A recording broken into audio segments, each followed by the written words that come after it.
వేదాల్లో చూడడం ఇంకెక్కడ లేదు. వేదమే ప్రమాణము. వేదమే ప్రమాణం. అది చెప్పాలి. వేదమే ప్రమాణము. ప్రమాణం. వేదములోను ఋగ్వేదము 10, 18, 10 నోట్ చేసుకోండి. మీకు అందరికీ రేపొద్దున సేవా కార్యక్రమాలకు వెళ్ళి ఎక్కడైనా మీరు ఏదైనా చెప్పాలనుకుంటున్నప్పుడు మీకు అందరికీ పనిచేస్తుంది.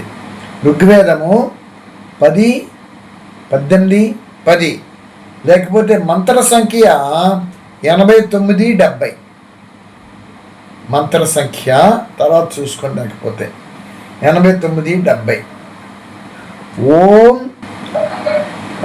సృష్టి ఆరంభంలో ఈ అమైదన సృష్టి జరుగును అని క్లియర్గా చెప్తున్నాడు. పరమాత్మయే మనకి తండ్రి, ప్రకృతి మనకి తల్లి. సృష్టి ప్రారంభములో అమైదున కర్మతోటి ఈ శరీరములను రచన చేసి భూగర్భములో ఆత్మలను విడుదల చేస్తాడు. అక్కడ ఈ భూమి మన తన గర్భములో, ఈ ప్రకృతి తన గర్భములో పెంచి యువతీ యువకులు అయిన తర్వాత భూగర్భను పీల్చుకొని బయటకు వస్తారు. కోడిగుడ్డు ఆ యొక్క అండాన్ని పీల్చుకొని ఎలా పైకి వస్తుందో ఆ విధంగా. దీన్ని ఎవరు నమ్మలేరు, కానీ వేదం ప్రమాణం. వానపాములు భూమిలో పుడతాయి. ఎలా పుట్టాయి? కుమ్మర పురుగులు భూమిలో పుడతాయి. ఎలా పుట్టాయి? ఈ తిరియక్క ప్రాణులు అంటారు. కొన్ని తిరియక్క ప్రాణులు భూగర్భంలో పుడతాయి. ఎలా రచన జరిగింది, ఏ విధంగా ఉత్పత్తి అయ్యాయి, వాటి సమాధానం వస్తే దీని సమాధానం వచ్చేస్తుంది. ఈ సత్యాన్ని గ్రహించండి. ఇప్పుడు విడగొట్టండి. మీ శరీరము ప్రకృతి, మీరు ఆత్మ. సూర్య ఆత్మ జగతస్తస్తు షచ్చ స్వాహ చిత్రం దేవానాముదగాదనీకం చక్షుర్మిత్రస్య వర్ణస్యాగ్నేః ఆప్రాధ్యావా పృథివీ అంతరిక్షగం సూర్య ఆత్మా జగతస్తస్తు షచ్చ స్వాహ అని అది చెప్తుంది. చిత్ర విచిత్రములతో ఈ మహావిశ్వాన్ని రచన చేశాడు ఆ పరమేశ్వరుడు. ఇక్కడ ఎందుకు చెప్పాల్సి వస్తుంది? భూమి తల్లి, ఆకాశము తండ్రి అని అన్నారు కాబట్టి చెప్పాల్సి వస్తుంది. ఆకాశము ఏ విధముగా విభజన చేయడానికి వీలు లేకుండా అంత సర్వత్రా వ్యాప్తమై ఉన్నదో, పరమాత్మ కూడా వ్యాప్తమై విభజించడానికి వీలు లేకుండా మొత్తం విశ్వమంతా ఉన్నాడు. సూర్యుని యొక్క ప్రకాశ కిరణములు పరమాత్మ. సూర్య కిరణముల ద్వారానే కిరణ సంయోగ ప్రక్రియ జరిగి, కిరణజన్య సంయోగ ప్రక్రియ జరిగి జీవులు ఉత్పత్తి అవుతుంటుంటాయి ఇప్పటికీ కూడా. అందుచేత మనకి సూర్యుడు అంటే ఆకాశంలో సూర్యుడు ఉత్పత్తి జరుగుతుంది కాబట్టి ఆ కిరణములు మనకి అక్కడ పోల్చి చెప్పడం జరిగింది. ఆకాశం తండ్రి అని అవకాశం కల్పిస్తుంది సర్వజీవులకి కూడా. భూమి తల్లి, పృథ్వీ అంటే ప్రకృతి మనకి తల్లి. ఎడగొట్టారు కదా, అర్థమైంది కదా. ఇకపోతే శరీరానికి వద్దాం. శరీరమునకు వస్తే ఈ శరీరం మీకు ఎక్కడి నుంచి వచ్చింది? ప్రకృతి నుంచి వచ్చింది. మీ ఆత్మ స్వతంత్రమైనటువంటిది. ప్రకృతి ధర్మం ఏది? సత్వరజస్తమ గుణము. అందులోంచి తయారైంది శరీరము. ఈ శరీరానికి వచ్చిన తర్వాత మరి ఆ ప్రకృతి ధర్మమే ఈ దేహం ద్వారా బయటికి వ్యక్తమవుతాయి కదా. సత్వగుణం, రజోగుణము, తమో గుణం. ఇప్పుడు మీ అందరిలో కూడా సత్వగుణం ఉంది. అందుచేతనే ప్రశాంతంగా వింటున్నారు. రాజేశ్వరరావు గారు,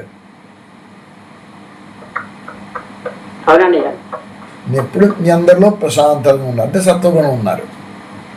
మీకు కొంచెం చిరాకు కలిగించింది, లేకపోతే కొంచెం ఏదైనా మీకు వ్యతిరేకం చేశారనుకోండి, అప్పుడు మీలోంచి వెంటనే రజోగుణం బయటకు వస్తుంది.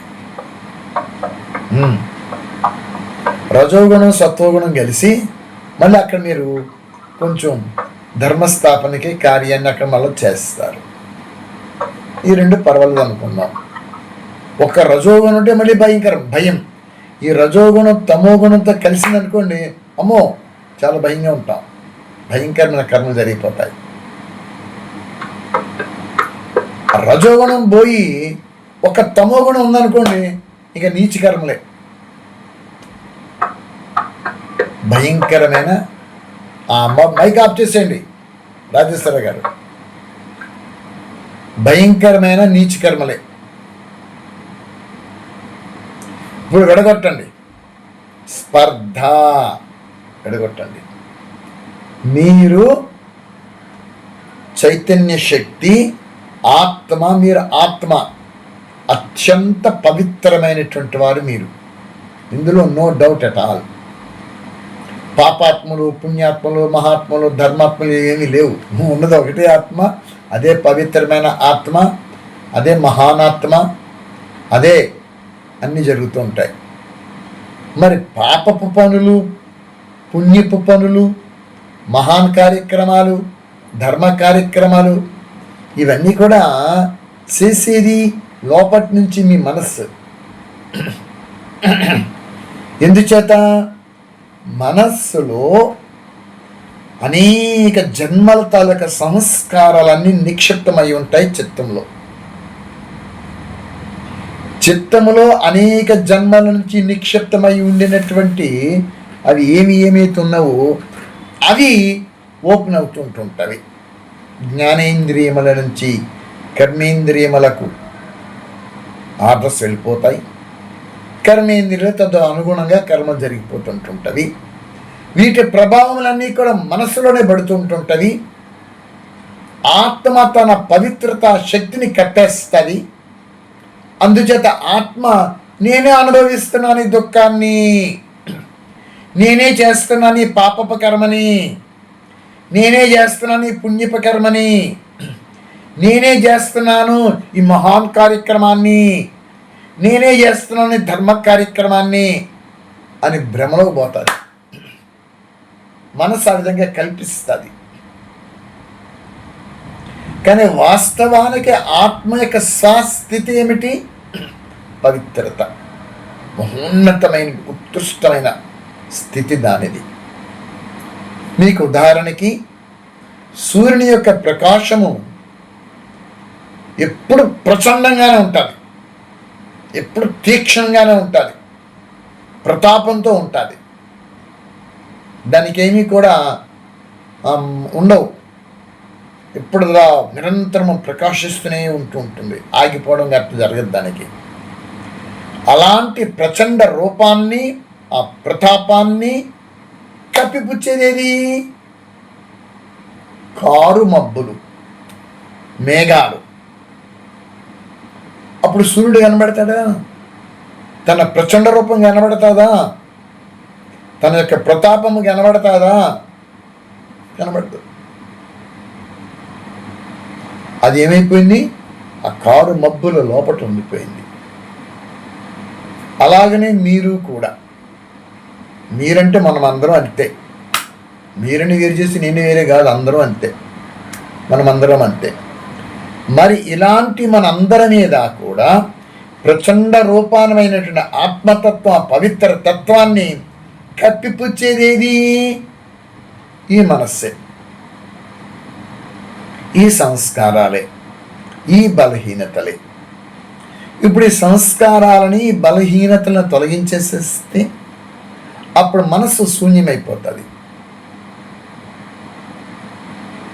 ఈ మనస్సు వెనుకాల ఉన్నటువంటి ఆత్మ డైరెక్ట్ తన యొక్క పవిత్రతా శక్తి, మనస్సు ద్వారా జ్ఞానేంద్రియములకు, జ్ఞానేంద్రియముల ద్వారా కర్మేంద్రియములకు ఫోకస్ అయిపోయి కర్మశ్రేష్టమైపోతుంటారు. అలాంటి దివ్య ఆత్మస్వరూపాలమే మనమందరము కూడా. విడగొట్టండి. ఇప్పుడు మీరు చేస్తున్న ప్రతీదీ కూడా మీ సంస్కారములకు, మీ బలహీనతలకు, మీరు నమ్మిన సిద్ధాంతములకు లోబడే చేస్తున్నారు. మీ సిద్ధాంతములు సత్యమైన సిద్ధాంతములు కావు. ఏ ఆధ్యాత్మిక సంస్థనైనా సరే ఆ సిద్ధాంతాలలో లోపాలు ఉన్నవి. ఎందుచేత ఇంత డైరెక్ట్గా మీకు చెప్తున్నాను? వేదము ఈశ్వరీయము కాబట్టి, వేదము ప్రామాణికము కాబట్టి, వేద సిద్ధాంతములతో మీ సిద్ధాంతంలో కనబడటం లేదు. అలాగంటే మళ్ళీ మీకు కోపాలు వచ్చేస్తాయి కదా. ఈ కోపం రావడమే దేహాభిమానము. నేను ఒక సత్యాన్వేషణ నుంచి ఒక యాంగర్ పంపించారు. సత్యాన్వేషణ మండలి ఏమిటో సత్యాన్వేషణ మండలి నాకు అర్థం కాకుండా పోయింది. అరగంట సేపు ఉపన్యాసంతో చెప్పేసేసారు మహానుభావులైన. ఏంటో ఉపోద్ఘాతమే అంతాను. ఫస్ట్ పార్ట్ సెకండ్ పార్ట్ ఉపోద్ఘాతమే. ఏమిటో సత్యాన్వేషణ మండలి. వేద ప్రమాణములతో ఏమంటే వేదాలలో ఉన్న జ్ఞానం మాకెలా తెలుస్తుందండి? వేదములు తెలుసుకోవాలంటే పూర్ణ జ్ఞానముతో అర్థం కావాలంటే మీకు కావలసినది అంటే సామాన్యమానం మనకు కాదు, ఎవరైతే స్కాలర్స్గా చెప్పుకుంటున్నారో, వేద అనువాదాలు చేసే అనువాదకర్తలుగా ఉన్నారో, ఈ సత్యాన్వేషణ మండలిని చెప్పినటువంటి అలాంటి వారు ఎవరెవరైతే ఉన్నారో వీళ్ళందరూ మొదట నేర్చుకోవాలి పాణిని సూత్రాలు, చదవవలసినది మహాభాష్యం, వ్యాకరణము, ఛందస్సు, తర్వాత అష్టాధ్యాయని, తర్వాత ఉపనిషత్స్, వైశేషికము, న్యాయము, సాంఖ్య, ఆ నిరుక్తము, ఆ తర్వాత పతంజలి, మీమాంస, వేదాంత దర్శనం,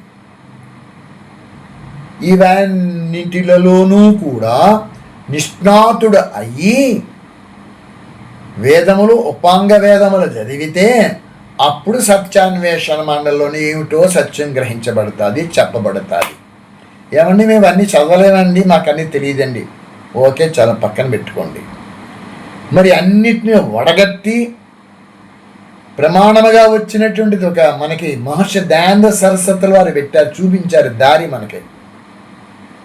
సత్యార్థ ప్రకాశం, వేదతత్వ ప్రకాశము, చాలా గ్రంథాలు ఉన్నవి. ఆ వేదతత్వ ప్రకాశము, ఆ సత్యార్థ ప్రకాశము, ఇవన్నీ చదివితే కొంచెంలోనైనా కొంచెమైనా జ్ఞానం వికసిస్తుంది, బుద్ధి వికసిస్తుంది, అర్థమవుతుంది. ఎందుకు ఇవన్నీ చెప్తున్నా మీకు ఇప్పుడు? ఇక్కడ స్పర్ధ చే అన్నాడు, విడగొట్టమంటున్నాడు. విడగొట్టారా? విడగొడితే అప్పుడు మీకు అర్థమవుతుంది. శరీరం నుంచి ఆత్మ విడగొట్టండి. శరీరములో ఉండినటువంటి సప్తరజస్తమ గుణములు ఇవి విడగొట్టండి. శరీరములో లక్షణములు విడగొట్టండి. అప్పుడు మీరు శుద్ధ చైతన్యముగా ఆత్మస్వరూపముగా ప్రకాశితమవుతారు. ఇవన్నీ విడగొట్టడానికి సాధన ఒకటే సాధన, మీ చరిత్ర మారడము. మరి మీ చరిత్ర ఎంతవరకు ఏ ఏ సిద్ధాంతాలతో బంధింపబడిపోయి ఉన్నారు? ఆ సిద్ధాంతాలు జీర్ణం చేసుకొని సంస్కారాల రూపములో అలవాట్లతోటి, ఈ ఇంద్రియ బలహీనతలతోటి ఈ శరీరం తయారు చేసుకొని చక్కగా కనబడుతున్నారు. మరి ఇప్పుడు బయటికి రండి. వీటన్నిటి నుంచి బయటికి రావాలంటే మీ సిద్ధాంతములన్నిటి నుంచి మీరు జీరో అవ్వండి, మీరు శూన్యం అవ్వండి. మీకున్న శాస్త్ర పరిచయము పనికిరాదు, మీకున్న శాస్త్ర పాండిత్యము పనికిరాదు. ఎందుచేత? మీ శాస్త్ర పాండిత్యము, మీ శాస్త్ర పరిచయము మనుషుల చేత రచన జరిగినవి. మరి మీరు దేనితో కంపేర్ చేసుకుంటున్నారో అది వేదమై ఉండాలి. ఆ వేదం అనేటటువంటిది ఈశ్వరీ శాస్త్రం, ఈశ్వరీకృతమై ఉన్నది, అది ఈశ్వరీయమై ఉన్నది. దానిని మీరు తెలుసుకొని దాని ప్రమాణములతో మీ జీవన విధానం సాగాలి. అంటే ఇంతవరకు కూడా మీరు ఏ ఏ విధానములతో మీ జీవనయాత్ర సాగించుకుంటూ వెళ్ళారో అవన్నిటిని శుద్ధం చేసుకోవాలి అనేటట్లయితే దర్శనమలలోనికి వెళ్ళి పతంజలి మహర్షుల వారు చెప్పినటువంటి అష్టాంగ యోగాంగం, అంటే మళ్ళీ పరమాత్మ చెప్పాడు ఆజ్ఞల రూపములో అవి, వాటిని పతంజలి మహర్షుల వారు అష్టాంగ యోగాంగములతో విడమర్చి చూపించుకుంటూ వచ్చారు. కాబట్టి ఆ యోగాంగములు అష్టాంగ యోగాంగములు చెప్పడం జరుగుతున్నది. వాస్తవానికి అవి కూడా పరమాత్మ చెప్పినవే తప్ప పతంజలి మహర్షుల వారు ఏమీ కూడా వారి యొక్క బుద్ధితోటి రచన చేయలేదు. వేదాలలో చెప్పినటువంటి పరమాత్మ ఆజ్ఞలని, నియమములను, శాసనములను మనకందరికీ అనుగుణంగా అర్థమయ్యే భాషలో యమ, నియమ, ఆసన, ప్రాణాయామ, ప్రత్యాహార, ధారణ, ధ్యాన, సమాధులు అనే విధానాలతో రచన చేసి చూపించారు. ఇవి చెయ్యండి అని అలాగా విడగొట్టుకొని మీరు భావార్థంలోనికి వెళ్ళి చూస్తే ఇక్కడ కనబడుతుంది. మనుష్యులు ఉత్సాహవంతులై దుర్విచారములను అది మరియు దుష్టులను వధించినప్పుడు, ఇక్కడ రెండు మళ్ళా బాహ్యంగా తీసుకోవాలి, ఆంతరికంగా తీసుకోవాలి. దుర్విచారములు, దుష్టులు మనలోనే ఉన్నారు, మనలోనే అంతర్గత శత్రువులు ఉన్నారు. ఈ అంతర్గత శత్రువులు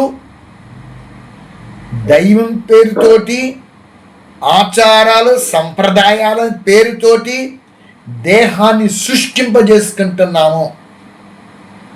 ఇవన్నమాట ఆచారాలు, సంప్రదాయాలు. ఇలాంటి ఆచారాలన్నిటి నుంచి బయటికి రావాలి.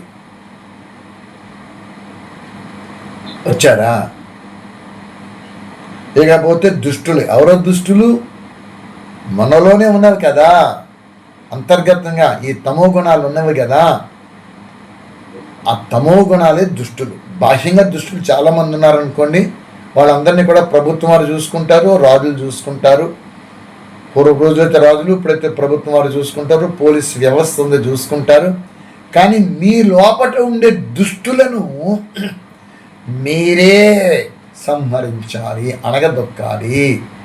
అందుకు ప్రతి క్షణము మీలోంచి ప్రయత్నము జరగాలి.